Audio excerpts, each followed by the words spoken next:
So my friend and colleague Blake and I were talking about what draws us to cover things like movies and video games. And I gotta tell you, it's escapism like The Little Prince. This is a brand new animated feature that's been long in gestation.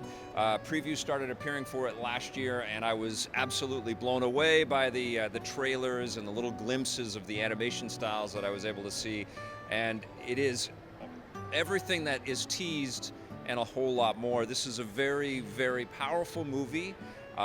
It's cinematic magic. I mean, there's no other way to kind of frame this up in a simpler kind of expression. It got me quite emotional, and not just because I have a little daughter that looks like the lead in this movie. The story is kind of two in one. We've got a story of an old aviator played by Jeff Bridges and a little girl who meet through the strangest of circumstances. This little girl is kind of being squeezed through this crazy machine of conformity, and she's doing everything that she can to kind of play by the rules to make her mother happy and to make society happy. And then she meets this odd, strange, cantankerous, inventive, imaginative old aviator who lives in this world of imagination and free-form color and creativity. He's kind of like a Doc Brown in this movie, and he transports this little girl to a universe that she just cannot believe, and it totally opens her eyes and her mind.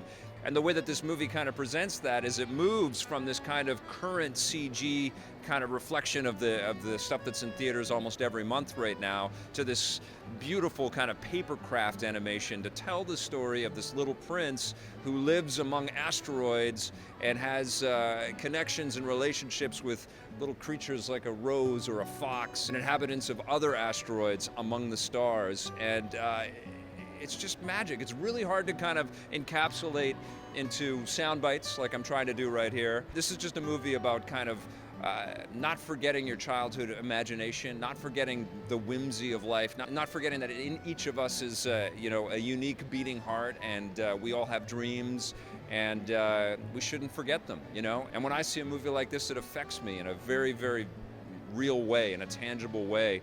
You can see the love, you can see the art, you can see the craft and the care that all of the filmmakers behind this, really reached for, and they've achieved. And you can tell that they didn't have the Pixar budgets or the, Disney or DreamWorks kind of marketing machine around this. I'd be curious to see what kind of merchandising is going to appear around The Little Prince. I don't really care about any of that. What happened in this movie theater as I sat there just being completely caught up in this story is I was taken on this mystical ride, and I loved every damn second of it. This is one of the best movies I've seen in a long time, and it's one of the purest sort of love letters to creativity and childhood escapism and imagination that I've ever seen, and I can't wait to hear what you think about it, and I deeply encourage you to go and search out The Little Prince. I'm giving it a 10 out of 10. Hey, thanks for checking out that video on our EPN channel. It's just one small part of the things that we make around here. So if you liked it, don't forget to check out some of our other vids and hit that subscribe button.